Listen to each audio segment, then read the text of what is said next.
विधानसभा सत्र में हमारे पार्टी द्वारा कई सदस्यों ने कार्य स्थगन प्रस्ताव लाने का काम किया। कल आप लोगों ने सुना होगा कि मुख्यमंत्री जी ने बिहार के लॉ एंड ऑर्डर पे ऑल इज वेल कहा। कल मुख्यमंत्री जी लोगों को पाठ पढ़ा रहे थे, लेकिन जो सुप्रीम कोर्ट द्वारा जो लताड़ा गया, जो फटकार लगाई गई, उसको दरकिनार कर दिया गया और पूरी तरीके से सीबीआई पे थोप दिया गया। आपको पता है कि हम लोग नहीं कह रहे, लेकिन ये बहुत ही महत्वपूर्ण विषय है बिहार के लॉ एंड ऑर्डर को लेकर के, और इस पे हम लोग चाहते थे कि कार्य स्थगन प्रस्ताव जो है मंजूर हो। इस पे विशेष चर्चा होनी चाहिए, बातचीत होनी चाहिए, क्योंकि जो सुप्रीम कोर्ट ने जो फटकार लगाने का काम किया है नीतीश कुमार जी को, वो वाकई में हमको नहीं लगता कि किसी भी आज देश के इतिहास में या आज तक सुप्रीम कोर्ट ने किसी भी सरकार को इस हिसाब से फटकार लगाई गई होगी। जो अपने आप को न्याय पुरुष कहने का काम करते हैं, न्याय की बात दिलाने का काम करते हैं, उन न्याय पुरुष के लिए सुप्रीम कोर्ट ने क्या क्या कहा, इसको लेकर के मुजफ्फरपुर होम शेल्टर को लेकर के आज हम लोगों ने कार्य स्थगन प्रस्ताव लाने का काम किया। सुप्रीम कोर्ट ने कहा कि बिहार में बेहद डरावना और भयावह माहौल है।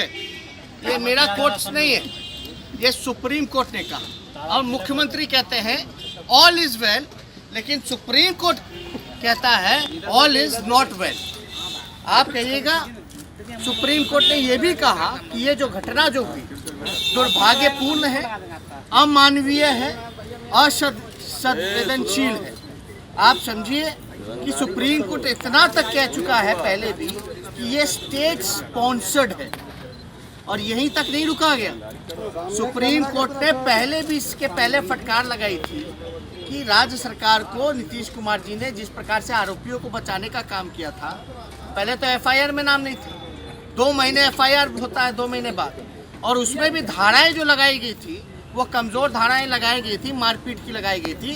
तो सुप्रीम कोर्ट के आदेश के बाद जो है पॉक्सो लगाया गया। उससे पहले राज्य सरकार जो है आरोपियों को बचाने के लिए, उनको संरक्षण देने के लिए पूरी तरीके से, पहले तो नाम नहीं था, नाम होना हुआ, एफआईआर हुआ और धाराएं कमज़ोर लगाई गई। ये सुप्रीम कोर्ट ने ये तक कहा सीबीआई को लेकर के, जो उस समय जो इंटरिम डायरेक्टर जो थे, जैसे स्कूल में एक बच्चे को पनिशमेंट दे दिया जाता है, एक कोने में बैठा दिया जाता है पूरे दिन भर, उस प्रकार से जो नागेश्वर राव उस समय के सीबीआई के इंटरिम डायरेक्टर जो रहे, उनको बैठाया गया, एक तरीके से उनको कंटेम्प्ट किया गया और 1 लाख का जुर्माना भी लगाया गया।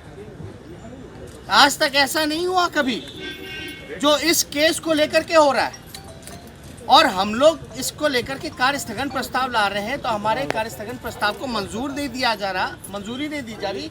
ऊपर से नेता विरोधी दल के माइक को ही बंद कर दिया जाता है और बीच बीच में मंत्रियों को खड़ा किया जाता है ताकि हम लोगों को डिस्टर्ब करें। अब आप ये बताइए, सुप्रीम कोर्ट ने सीबीआई डायरेक्टर उस समय के जो रहे, जो अभी थे, उन्होंने क्या कहा, क्या सबक, कि law is only to serve your masters, not any politician, not any bureaucrats। इसका मतलब क्या है? इस लैंग्वेज को, इस सेंटेंस को, सुप्रीम कोर्ट को हम क्या मानेंगे? यानी ये माना जाए कि पूरी तरीके से पॉलिटिकल दबाव था ट्रांसफर को लेकर के। आप लोग याद कीजिए, जब ये सीबीआई के अधिकारियों का जब तबादला हो रहा था, उस समय भी हमने ये सवाल उठाया था कि आरोपियों को बचाने के लिए सीबीआई का बीजेपी इस्तेमाल कर रही है। नीतीश कुमार जी के कहने के, सुशील मोदी के इशारे पे, नीतीश कुमार जी के इशारे पे केंद्र पे दबाव डाल करके इन लोगों ने सीबीआई अधिकारी जो थे उसको जांच कराने का, जिसको जिम्मा था, उसको बदल करके दूसरा अधिकारी को दिया गया, जिसको सुप्रीम कोर्ट ने गलत ठहराने का काम किया। आप समझिए कि किस प्रकार से सीबीआई जो संवैधानिक संस्था है उसका एक दुरुपयोग किया जा रहा है, और जिस प्रकार से हम तो एड़ी के चोटी पे कहते हैं। उस समय भी कहा था, आज सीबीआई के जो उस समय के इंटरिम डायरेक्टर वो माफ़ी मांग रहे कि नहीं मान रहे कि गलत हो गई हमसे। जो लीगल एडवाइज़र था सीबीआई का वो गलती मान रहा है कि नहीं मान रहा, ट्रांसफ़र हो गई। ये क्यों हुआ? क्योंकि पॉलिटिकल दबाव था। नीतीश जी को बचाना था, नीतीश जी के करीबियों को बचाना था, सुशील मोदी जी को बचाना था, उनके करीबियों को बचाना था। और ठीक यही घटना अगर आप लोग सृजन घोटाले में भी देखेंगे तो सृजन घोटाले में भी मनोरमा देवी के घर जिस दिन चोरी हुई, मतलब जिस वक्त अधिकारी सीबीआई का बदला गया इन्वेस्टिगेशन ऑफिसर, उसी दिन उसी रात में मनोरमा देवी के घर से चोरी हुई।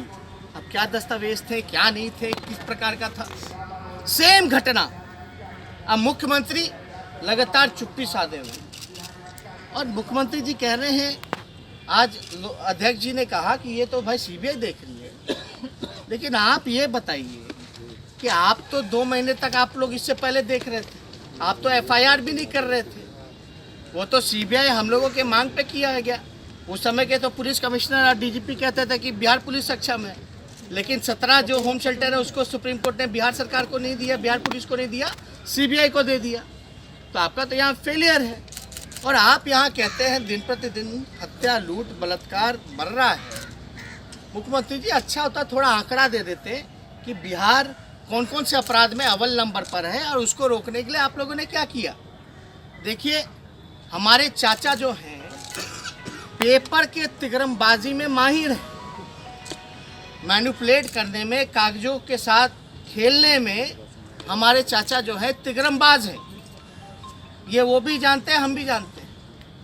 आज जो स्थिति जो व्यापक जो पैदा हुई है, आप बताइए, जब सुप्रीम कोर्ट कह रहा है कि बिहार में जो स्थिति है बेहद डरावना है, तो हमारा विपक्ष का कर्तव्य नहीं बनता कि मुख्यमंत्री जी से पूछे, उनसे जवाब ले।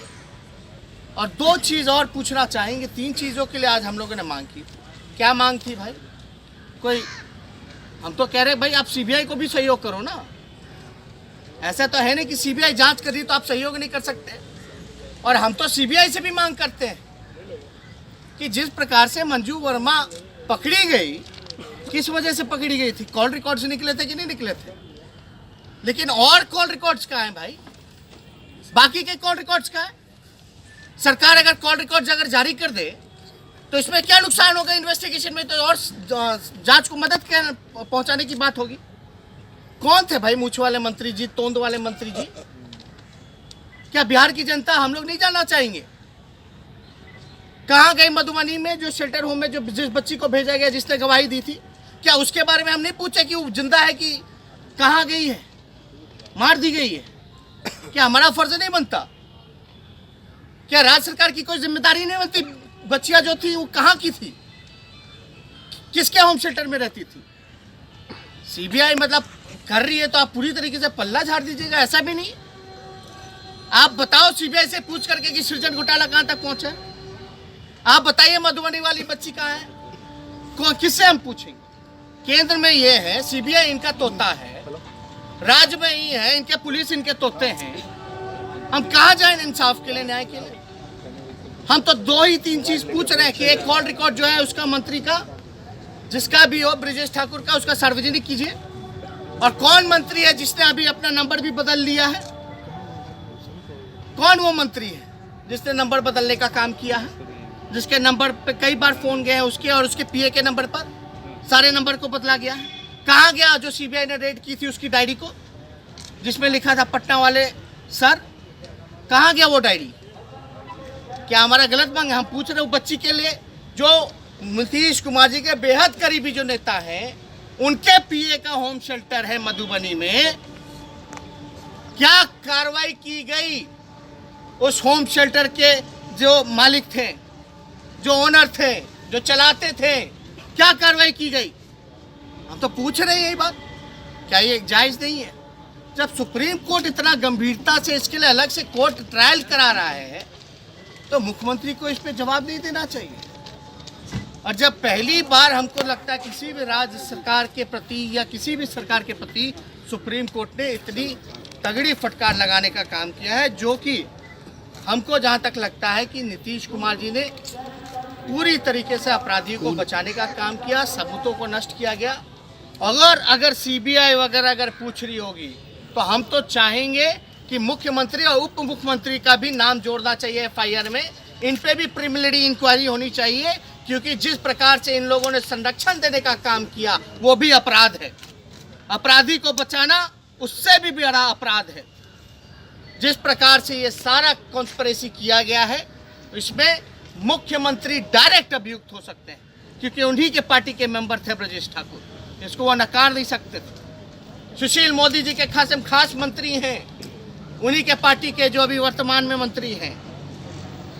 नहीं तो हम लोग जो है कुछ दिनों बाद उन मंत्री का जिस नंबर से बात हुई थी वो नंबर को हम लोग सार्वजनिक करेंगे, और मुख्यमंत्री जी बताया उस नंबर का कॉल रिकॉर्ड दे करके कि ब्रजेश ठाकुर का उस मंत्री के पास उस नंबर में फोन आया था। यही हम आप मुलायम सिंह